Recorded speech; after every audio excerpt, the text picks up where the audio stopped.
Le mannequinat, on n'en parle pas trop souvent ici en République démocratique du Congo. Entre préjugés et passion, nous allons faire parler une mannequin professionnelle.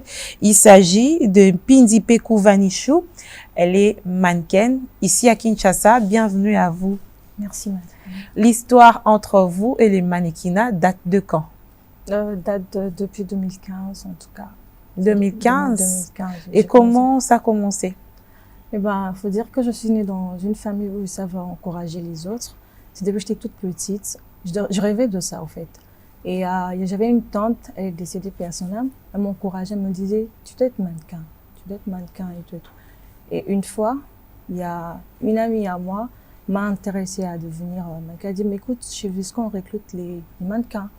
Et c'est comme ça que j'ai commencé en 2015. Vous avez commencé en 2015, vous avez appris sur les tas à poser, vous avez eu un coach, comment ça s'est passé en fait? J'ai malheureusement pas eu un coach, mais c'était pour la promotion Voilà For You. Alors, j'ai pas eu un coach. En fait, je peux dire que c'est inné en fait.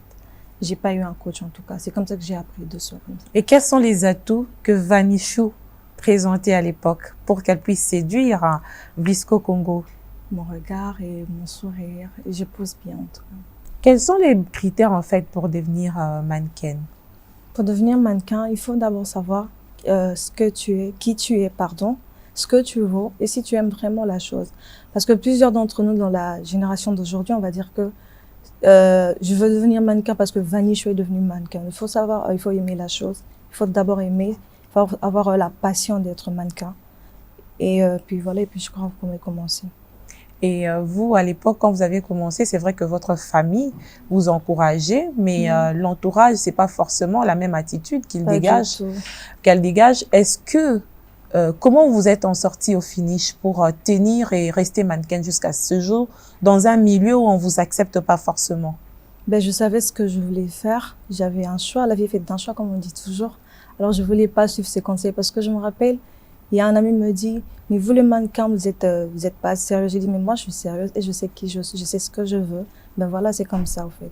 Mais vous avez eu en même temps aussi des difficultés, par exemple, oui. Non seulement les regards des gens, mais des gens qui vous approchent déjà avec une certaine conviction de ce que vous n'êtes pas, en fait. Ils viennent pour vous déranger, pour vous faire la cour, juste parce qu'on vous a vu et ils pensent que c'est facile. Comment Vanishu tient face à ces difficultés? Il faut avoir un mental d'acier, il faut être ferme. Tu es mannequin, mais tu n'es pas obligé de t'exposer ou à faire quoi que ce soit. C'est vrai, on s'expose, on présente des vêtements, tout ça, et qu'on sort. Mais il faut rester ferme sur ce côté-là, en tout cas. Jusqu'où vous êtes allé à poser, jusqu'à quel point? Est-ce que ça vous gêne pas de poser, par exemple, pour une marque de lingerie, en même temps que vous pouvez poser pour les pagnes qui, en fait, représentent cette femme africaine, en même temps aussi à la femme moderne aujourd'hui. Entre les deux styles, vous vous sentez plus à l'aise où? Quand mon corps est caché, en tout cas, ça c'est ce que j'ai comme principe. Je peux pas poser dans la marque de lingerie, je peux pas. En tout cas, ça c'est ce que j'ai. Vous vous exposez pas? Non. Vous êtes dans tout ce qui est classique, tout ce qui est classique, moderne, oui. Ok. Je m'expose pas parce que le corps d'une femme est sacré. Après tout, nous sommes de chrétiens. Faut jamais oublier. Vous êtes chrétienne? Je suis chrétienne. Mais beaucoup des jeunes rêvent de devenir mannequin. Elles sont peut-être jeunes, elles savent pas par où commencer. Quel est le conseil que vous leur donnez aujourd'hui? Il faut chercher à passer des castings. Moi, par exemple, je commençais d'abord après Visco, j'ai connu un accident en 2016 et du coup, j'avais tout arrêté. Un accident des circulations, c'était grave? Oui, c'était grave, d'où je me suis fait fracturer le clavicule, tout ça. J'ai fait 3 mois en Galliema. Alors, je me suis dit que tout était écoulé et tout.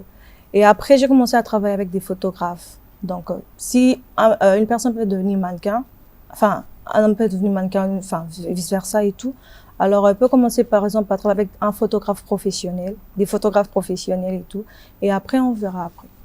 Mais il y a aussi des séances de coaching, il y a des gens qui maîtrisent mieux les b.a.-ba de ce domaine. Par exemple, vous avez une expérience, vous pouvez aussi partager avec les jeunes qui viennent. Oui, c'est dans mes projets. Je crois que je dois commencer aussi à aider les autres, à coacher les autres. Ça, c'est dans mes projets en tout cas. Mais qu'est-ce que vous direz aujourd'hui aux parents, par exemple, qui hésitent d'encourager leurs parents, leurs enfants à embrasser cette carrière avec beaucoup de préjugés? Généralement aussi, il n'y a pas que le regard de la société, mais il y a aussi le côté rémunération. Certains disent qu'ici au Congo, ça ne paye pas bien, alors qu'en Europe, en Occident, on voit des femmes riches rien qu'en étant mannequin. Ouais. Mais au fait, faut pas. Ce que moi j'ai appris dans le mannequinat, c'est il y a pas seulement l'argent en fait. Il y a aussi des connaissances. Tu peux travailler. C'est comme il y a une dame, une Sénégalaise. J'ai travaillé avec elle. Au début, c'était rien de grave. Mais quand elle est revenue pour la deuxième fois, il y a l'une de ses collègues qui ont apprécié que je travaille avec. Donc, il n'y a pas seulement l'argent en fait. Il y a aussi affaire de connaissances, il y a aussi tout ça qui compte. Et aux parents qui interdisent aux enfants, je pense qu'il faut quand même essayer. Être mannequin ne t'empêche pas à faire des études. Être mannequin ne t'empêche pas à prier, parce qu'avec nos familles aujourd'hui, il faut prier, tout ça. Ça n'empêche pas. Je suis graduée en informatique de gestion. J'ai suivi les informatiques de l'esthétique et la décoration, tout ça. Mais ça ne m'empêche pas d'être mannequin. En même temps, vous êtes aujourd'hui aussi entrepreneur. Mais vous avez votre propre structure dans laquelle vous évoluez. Oui. D'où est venue cette idée? Pourquoi ne pas continuer à travailler pour les autres, par exemple? C'est quoi le déclic qui vous a poussé à devenir indépendante? À devenir indépendante, c'est que, vu aux réalités de la vie, j'ai plus grandi avec ma maman. Alors, avec tout ce qu'on a eu à traverser, c'est ce qui m'a plus boosté, au fait. Je voulais pas vraiment avoir ce source de revenus venant de chez ma mère. Alors, du coup, ça m'a aidé à créer, j'ai une boutique en ligne dénommée Latabien Shopping. Et pour le moment, je travaille en ligne, mais après, on verra. Latabien Shopping propose quoi exactement? D'abord, déjà, l'intitulé, c'est authentique, ça fait vraiment congolais. Congolais, oui. Oui. Qu'est-ce que vous proposez? Des vêtements, hommes, femmes et enfants, les chaussures et les sacs. Made in Congo ou vous mélangez? Je mélange. Mais pour le moment, je fais mes shopping en Angleterre, au fait. Ok. Oui. Et jusqu'où vous pousseriez vos rêves, Vanichou? Jusqu'à ce que je veux devenir ce que je veux, au fait. Est-ce qu'il vous est arrivé une fois de poser pour une maison et puis vous vous dites, là, c'est la meilleure, là, je viens de relever un challenge ici, oui. En République démocratique du Congo, par exemple? Oui, la boutique de Marc, c'est une grande boutique à la Gombe. Pour Madame Priscille Kouba, c'est là que j'ai aussi posé là-bas. C'était pour moi, un motif de satisfaction? Un motif, là où, oui, ça va, avec le temps, je vais y arriver. Voilà. Ok. J'étais satisfaite, en fait. Vous visez aussi l'international, ça peut arriver? Oui, pourquoi pas. Tu sais arriver, oui, j'ai vu ça aussi. Mais il y a beaucoup de critères. Vous n'avez pas voulu parler des critères, en fait. Il y a la taille qui compte, il y a le... Oui, pour devenir mannequin passerelle, il y a la taille qui compte. Mais pour devenir modèle photo, même vous pouvez devenir modèle photo. Moi aussi, moi je fais 1m50. Non, je vais pas dire. Et moi qui fais 1m65. C'est beaucoup. Non, normalement la taille exacte d'un mannequin, c'est 1m75. 1m70, 1m75. Ok. Oui. Vous défilez pas? Si, je défile. Vous défilez aussi? Je défile, oui. Donc vous violez quand même les normes. Oui, je défile quand même. Donc ça, faut pas dire que je suis courte ou je suis grosse, je peux pas poser, je peux pas défiler parce qu'on a vu. Oui, parce que maintenant il y a quand même aussi des mannequins pour les grandes tailles. Oui, pour grandes tailles. Donc ça n'empêche pas en tout cas. Tu peux être grosse, tu peux être mince. S'il faut que tu deviennes mannequin, tu vas devenir. Il faut juste accepter. Accepter, voilà, tel que tu es et savoir qui tu es, finalement. Mais quel conseil vous donneriez aux jeunes filles qui nous suivent aujourd'hui? En fait, en tant que chrétien, Dieu a mis en chacun de nous un talent, mais parfois les filles ou les hommes, de manière générale, ont du mal à découvrir ce qu'ils doivent faire et s'y lancer. Qu'est-ce que vous direz aux jeunes filles aujourd'hui qui nous suivent?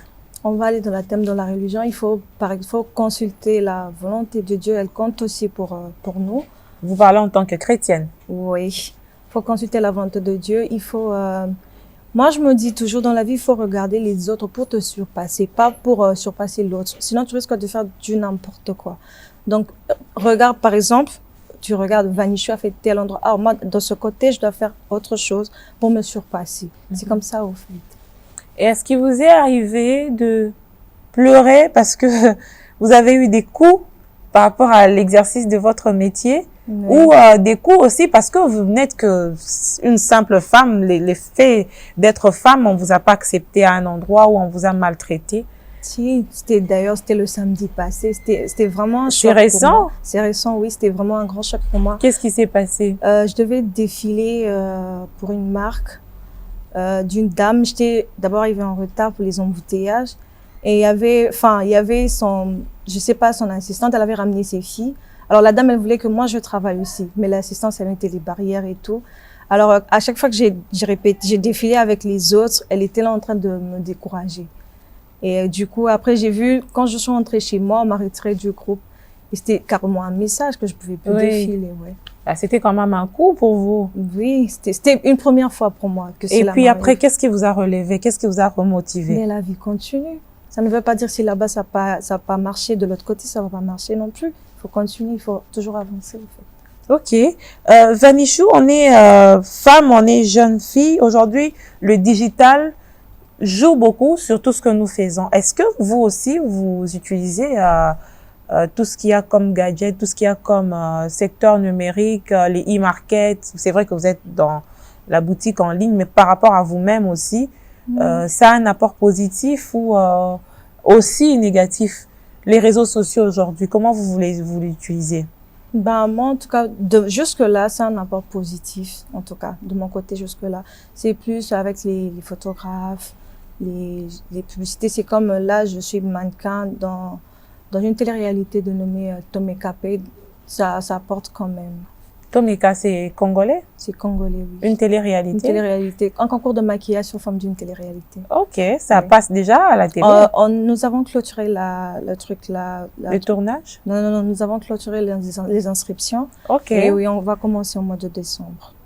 Donc pour vous, mais ça c'est le côté positif. Mais aujourd'hui, les jeunes aussi ne savent pas saisir ces opportunités que offrent les réseaux sociaux.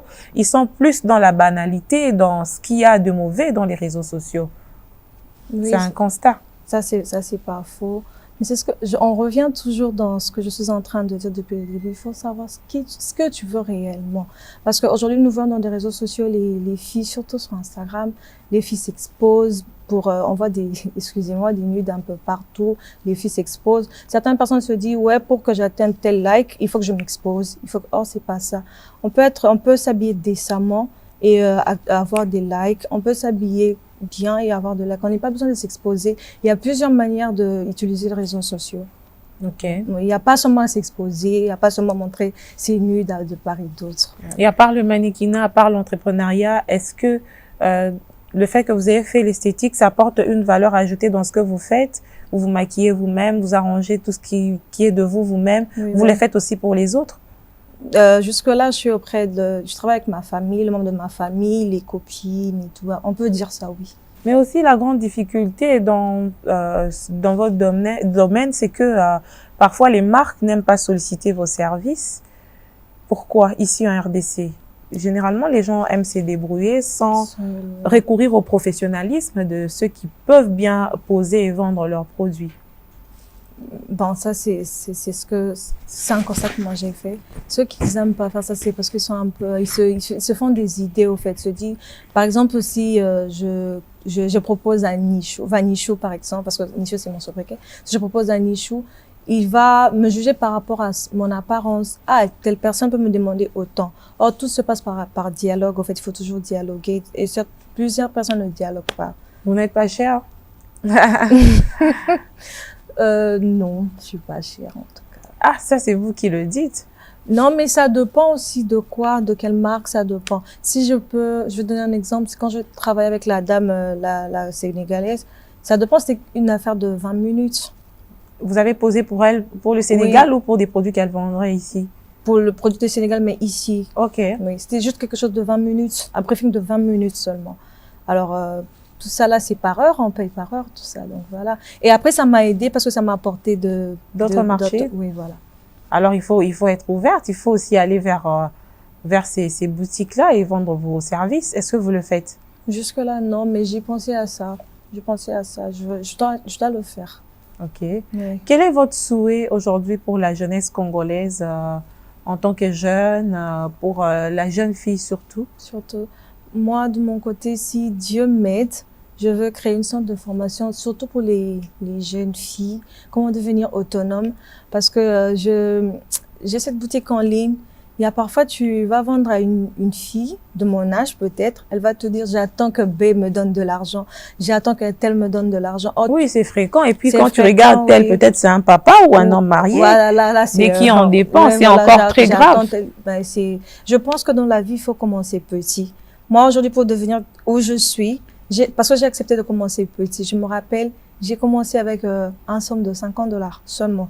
Au fait, c'est où j'ai suivi des formations à l'EBS. On nous a appris, le commerce peut commencer même avec 500 francs. Oui, tout à fait. Même avec un 500 francs, parce que l'argent, comme on dit en lingala, bon, on va balo sakaro. Donc, c'est un peu ça. Il faut commencer petit. Il faut pas envier les autres, surtout ça. Et ce centre de formation, il est encore sur écrit. Vous avez un projet déjà qui est en train d'être nourri. Ou c'est à long terme, il faut attendre. C'est pas à long terme. Il suffit de me trouver je dois trouver juste l'endroit approprié pour ça. Qu'est-ce que vous allez proposer? Des petites formations dans différents domaines? Des petites formations, comment devenir esthéticienne, parce que j'ai un diplôme d'esthétique aussi. Comment Ok. devenir esthéticienne, comment devenir autonome, comment se débrouiller dans la vie, au fait. Faut pas seulement attendre que, c'est vrai, nous avons des parents, mais, à un certain âge, il faut venir en aide nos parents. Il faut pas seulement attendre que B t'achète quelque chose. À un moment d'autre, faut... B, c'est quoi, Bae? Bah ouais, il y a bébé ou chéri, je sais pas. Mais voilà. Ok. Ah, mais c'est intéressant. Il faudrait y penser parce que c'est vrai que beaucoup de gens aussi, en même temps, on crie à l'entrepreneuriat de la jeunesse. En même temps aussi, il y a un certain laxisme. D'un côté, on sent que il y a un grand écart entre ceux qui bougent et ceux qui ne bougent pas. Il faudrait relever à ceux qui bougent pour pouvoir apporter une pierre de contribution au développement du pays. Alors, vous avez une page Instagram, oui, Facebook? Je suis sur Instagram. Au nom de? Nichou Pekou. Nichou Pekou. Oui. Et sur Facebook, non? Sur Facebook, si je suis sur Facebook, au nom de Nichou Pekou Pinti. Vous êtes active ou vous si, faites la star? Non, je suis active. Je suis vraiment active. C'est parce qu'on reproche aussi à ces personnalités. Vous êtes aussi influenceuse? Non, j'aime pas qu'on m'appelle influenceuse. Ah, mais si vous avez beaucoup de followers qui vous suivent au quotidien, oui. Même si vous n'aimez pas qu'on vous appelle comme ça, automatiquement, on vous classe. Mais oui, bon, voilà, s'il faut m'appeler comme ça, voilà, oui. Mais je suis active sur Instagram surtout, parce qu'il y a plusieurs marchés là-bas. Okay. Il y a plusieurs personnes qui me sollicitent, c'est comme vous êtes passé par là. Donc oui. voilà. Ok.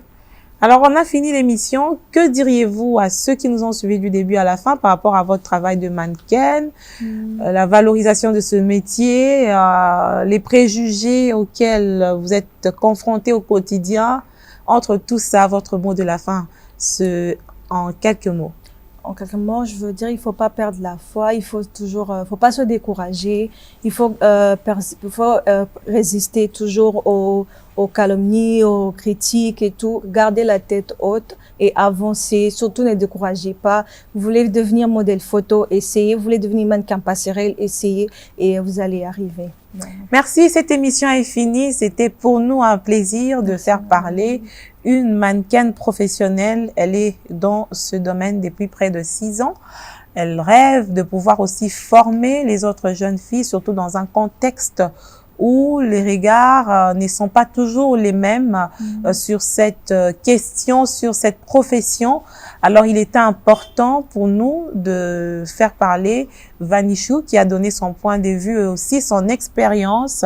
Ceux qui sentent qu'ils peuvent bien être des mannequins. Le monde bouge, le monde change. Faites-le, mais gardez vos valeurs. Voilà. Les valeurs qui peuvent vous permettre de donner aussi de la valeur à ce que vous faites. Merci de nous avoir suivis. À bientôt sur Buin Télévision.